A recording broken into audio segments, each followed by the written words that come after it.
अध्याय 6। तब सुलेमान कहने लगा, यहोवा ने कहा था कि मैं घोर अंधकार में वास किए रहूंगा, परंतु मैंने तेरे लिए एक वास स्थान वरन एक दृढ़ स्थान बनाया है, जिसमें तू युग युग रहे।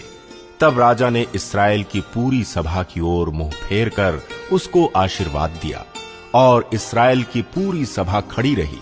और उसने कहा, धन्य है इस्राएल का परमेश्वर यहोवा, जिसने अपने मुंह से मेरे पिता दाऊद को ये वचन दिया था और अपने हाथों से इसे पूरा किया है। जिस दिन से मैं अपनी प्रजा को मिस्र देश से निकाल लाया, तब से मैंने न तो इस्राएल के किसी गोत्र का कोई नगर चुना जिसमें मेरे नाम के निवास के लिए भवन बनाया जाए, और न कोई मनुष्य चुना कि वो मेरी प्रजा इस्राएल पर प्रधान हो, परंतु मैंने यरूशलेम को इसलिए चुना है कि मेरा नाम वहां हो, और दाऊद को चुन लिया है कि वो मेरी प्रजा इस्राएल पर प्रधान हो। मेरे पिता दाऊद की ये इच्छा थी कि इस्राएल के परमेश्वर यहोवा के नाम का एक भवन बनवाए, परंतु यहोवा ने मेरे पिता दाऊद से कहा, तेरी जो इच्छा है कि यहोवा के नाम का एक भवन बनाए, ऐसी इच्छा करके तूने भला तो किया, तो भी तू उस भवन को बनाने न पाएगा। तेरा जो निज पुत्र होगा वही मेरे नाम का भवन बनाएगा। ये वचन जो यहोवा ने कहा था उसे उसने पूरा भी किया, और मैं अपने पिता दाऊद के स्थान पर उठकर यहोवा के वचन के अनुसार इस्राएल की गद्दी पर विराजमान हूं, और इस्राएल के परमेश्वर यहोवा के नाम के इस भवन को बनाया है। इससे मैंने उस संदूक को रख दिया है जिसमें यहोवा की वह वाचा है जो उसने इस्राएलियों से बांधी थी। मंदिर के अर्पण की प्रार्थना। तब वह इस्राएल की सारी सभा को देखते यहोवा की वेदी के सामने खड़ा हुआ और अपने हाथ फैलाए। सुलेमान ने 5 हाथ लंबी, 5 हाथ चौड़ी और 3 हाथ ऊंची पीतल की एक चौकी बनाकर आंगन के बीच रखवाई थी। उसी पर खड़े होकर उसने सारे इस्राएल की सभा के सामने घुटने टेक कर स्वर्ग की ओर हाथ फैलाए हुए कहा, हे यहोवा, हे इस्राएल के परमेश्वर, तेरे समान न तो स्वर्ग में और न पृथ्वी पर कोई ईश्वर है। तेरे जो दास अपने सारे मन से अपने को तेरे सम्मुख जानकर चलते हैं, उनके लिए तू अपनी वाचा पूरी करता और करुणा करता रहता है। तूने जो वचन मेरे पिता दाऊद को दिया था उसका तूने पालन किया है। जैसा तूने अपने मुंह से कहा था वैसा ही अपने हाथ में उसको हमारी आंखों के सामने पूरा भी किया है। इसलिए अब हे इस्राएल के परमेश्वर यहोवा, इस वचन को भी पूरा कर जो तूने अपने दास मेरे पिता दाऊद को दिया था। तेरे कुल में मेरे सामने इस्राएल की गद्दी पर विराजने वाले सदा बने रहेंगे। यह हो कि जैसे तू अपने को मेरे सम्मुख जानकर चलता रहा, वैसे ही तेरे वंश के लोग अपनी चाल चलन में ऐसी चौकसी करें कि मेरी व्यवस्था पर चलें। अब हे इस्राएल के परमेश्वर यहोवा, जो वचन तूने अपने दास दाऊद को दिया था वो सच्चा किया जाए।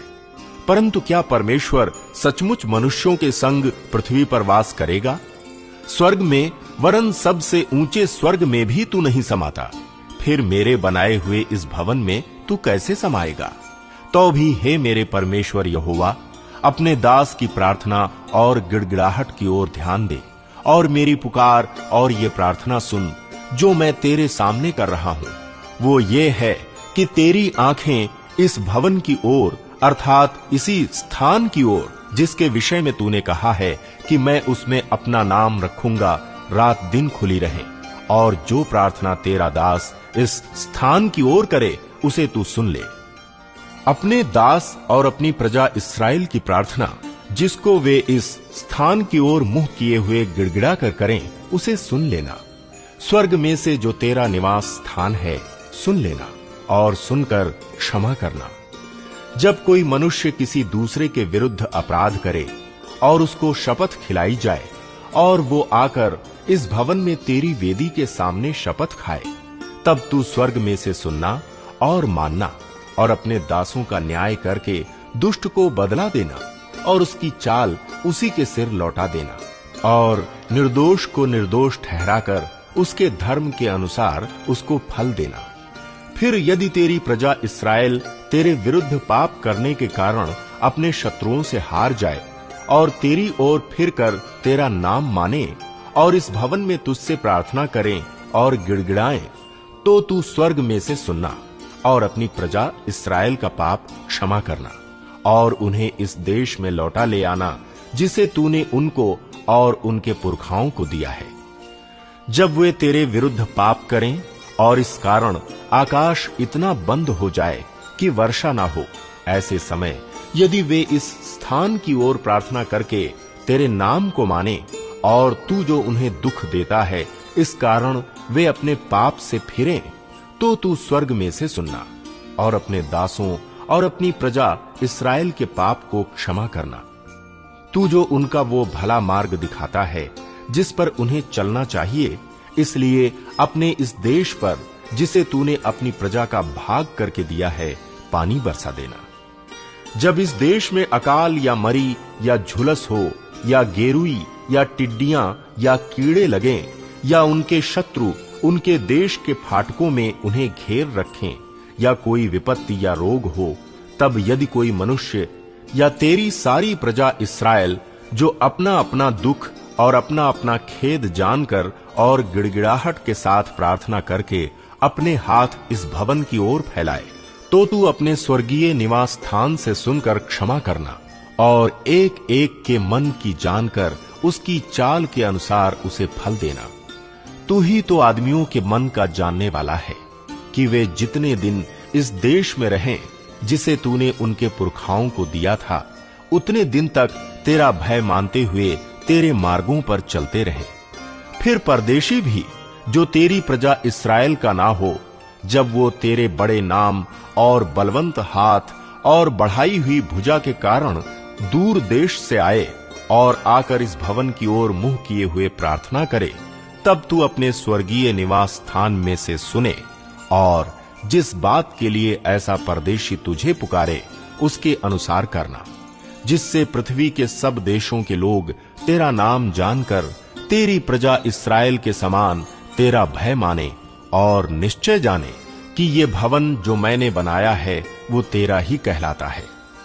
जब तेरी प्रजा के लोग जहां कहीं तू उन्हें भेजे वहां अपने शत्रुओं से लड़ाई करने को निकल जाएं और इस नगर की ओर जिसे तूने चुना है और इस भवन की ओर जिसे मैंने तेरे नाम का बनाया है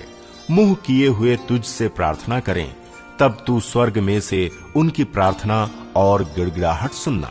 और उनका न्याय करना। निष्पाप तो कोई मनुष्य नहीं है, यदि वे भी तेरे विरुद्ध पाप करें और तू उन पर कोप करके उन्हें शत्रुओं के हाथ कर दे और वे उन्हें बंदी बनाकर किसी देश को, चाहे वो दूर हो चाहे निकट, ले जाएं, तो यदि वे बंधुआई के देश में सोच विचार करें और फिर कर अपने बंदी बनाने वालों के देश में तुझसे गिड़गिड़ा कर कहें, हमने पाप किया और कुटिलता और दुष्टता की है, इसलिए यदि वे अपनी बंधुआई के देश में जहां वे उन्हें बंदी बनाकर ले गए हों, अपने पूरे मन और सारे जीव से तेरी ओर फिरें और अपने इस देश की ओर जो तूने उनके पुरखाओं को दिया था और इस नगर की ओर जिसे तूने चुना है और इस भवन की ओर जिसे मैंने तेरे नाम का बनाया है मुंह किए हुए तुझसे प्रार्थना करें, तो तू अपने स्वर्गीय निवास स्थान में से उनकी प्रार्थना और गिड़गिड़ाहट सुनना और उनका न्याय करना, और जो पाप तेरी प्रजा के लोग तेरे विरुद्ध करें उन्हें क्षमा करना। हे मेरे परमेश्वर, जो प्रार्थना इस स्थान में की जाए उसकी ओर अपनी आंखें खोले रह और अपने कान लगाए रह। अब हे यहोवा परमेश्वर, उठकर अपने सामर्थ्य के संदूक समेत अपने विश्राम स्थान में आ। हे यहोवा परमेश्वर, तेरे याजक उद्धार रूपी वस्त्र पहने रहें और तेरे भक्त लोग भलाई के कारण आनंद करते रहें। हे यहोवा परमेश्वर, अपनी अभिषिक्त की प्रार्थना को अनसुनी ना कर। तू अपने दास दाऊद पर की गई करुणा के काम स्मरण रख।